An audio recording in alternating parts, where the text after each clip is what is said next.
जय श्री गणेश। नमस्कार, मैं आचार्य संजय द्विवेदी। मेरे समस्त प्रबुद्ध दर्शकों का मेरे चैनल पे हार्दिक स्वागत है। प्रिय दर्शकों, आज मैं सूर्यदेव के राशि परिवर्तन प्रभाव को लेकर आपके सम्मुख उपस्थित हूं। नवग्रहों में राजा सूर्यदेव 14 जनवरी को अपनी राशि का परिवर्तन कर चुके हैं तथा वर्तमान समय में अपने पुत्र शनिदेव की मकर राशि में गोचर कर रहे हैं। सूर्यदेव का परिवर्तन सदा ही अत्यंत महत्वपूर्ण होता है। जब ये राशि परिवर्तन करके मकर राशि में होंगे तो ये अलग अलग राशियों के लिए अलग अलग भाव में, अलग अलग स्थानों में बनकर अलग अलग प्रभाव देने वाला होगा। आज मैं कुंभ राशि के लिए सूर्यदेव के इस राशि परिवर्तन का किस प्रकार का प्रभाव प्राप्त होने वाला है, किन किन भावों में वृद्धि होगी, इस समय में आप कितना लाभ ले पाएंगे अथवा कहीं पर कोई समस्या तो उसका क्या निराकरण है, संपूर्ण विश्लेषण मैं पूर्ण तर्क के साथ करने जा रहा हूं। प्रिय दर्शकों, इस राशिफल को आप अपने लग्न तथा राशि दोनों के अनुसार देख सकते हैं। कुंभ राशि शनिदेव की राशि है। शनिदेव की दूसरी राशि में सूर्यदेव का ये परिवर्तन हुआ है। कुंभ राशि के लिए सूर्यदेव आपके सप्तम भाव के स्वामी हैं। सप्तमेश का गोचर द्वादश भाव में हुआ। अब द्वादश भाव जो त्रिक भाव है, निर्बलता का भाव है, डिप्रिसिएशन का भाव है, यहाँ पर समस्त ग्रहों का प्रभाव निर्बल हो जाता है, परंतु यहाँ पर सूर्य को किसी प्रकार का कोई त्रिक दोष नहीं लगता। यद्यपि सूर्यदेव यहाँ पर द्वादश भाव में होंगे जो व्यय का भाव है, तो निश्चित रूप से यहाँ पर जिस भाव के स्वामी हैं, जिस स्थान के स्वामी होकर इनका गोचर व्यय भाव में है, उसका क्षय तो निश्चित रूप से होने वाला है। सूर्यदेव का जो परिवर्तन द्वादश भाव में है, सप्तम के स्वामी होकर इनका गोचर द्वादश भाव में होगा, तो इस भाव की निर्बलता प्राप्त होगी। तो यहाँ पर जीवन साथी के साथ सामंजस्य में समस्या आएगी, आपसी मतभेद बढ़ सकता है, क्लेश की स्थिति बढ़ सकती है। इसी प्रकार से यदि साझेदारी में कुछ कार्य करते हैं, कुछ व्यापार करते हैं, तो यहाँ पर वहां पर भी समस्या होने का योग दिखता है। यहाँ पर एक अलगाव की स्थिति दिखती है। अतः इस समय में बहुत सामंजस्य बनाकर आपको चलना होगा, मतभेद को कम करने का प्रयास करना होगा। यहां आपको अपने अहंकार पर नियंत्रण रखना होगा, क्योंकि शनिदेव लग्न में गोचर कर रहे हैं। शनिदेव अत्यंत बलवान स्थिति में है। जब यहां पर ऐसी स्थिति बनती है तो कहीं ना कहीं एक मन में एक अहंकार की भावना आ सकती है। अतः इस भावना से आपको बचना चाहिए।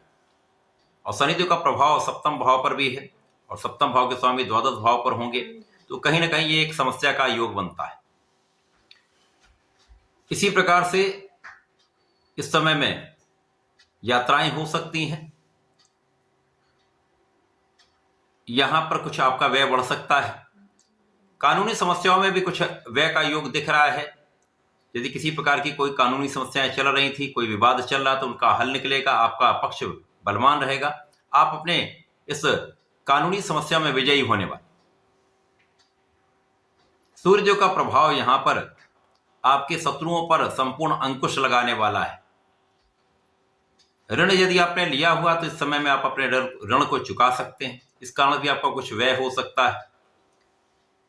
जो कहीं पर भी किसी प्रकार से यदि विवाद की स्थिति बन रही, क्योंकि आपके षष्ठम भाव में मंगल का गोचर नीच राशि में चल रहा है, तो यदाकदा कुछ समस्याएं हो सकती हैं।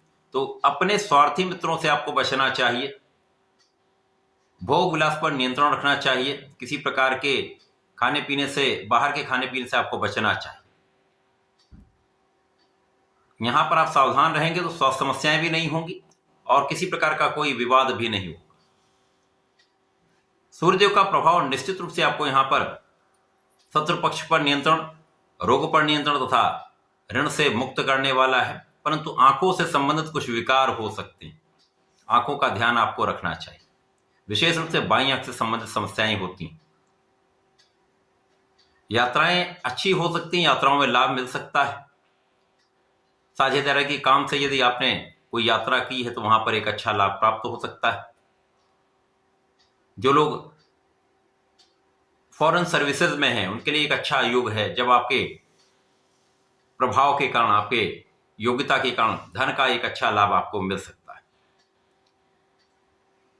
सूर्यदेव का ये परिवर्तन आपके द्वादश भाव में होकर कुछ समस्याएं दे रहा है।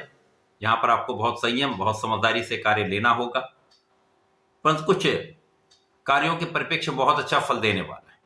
इस पूरे समय में आपको सूर्यदेव को जल देना चाहिए। ओम आदित्याय नमः का 27 बार जप अवश्य करना चाहिए।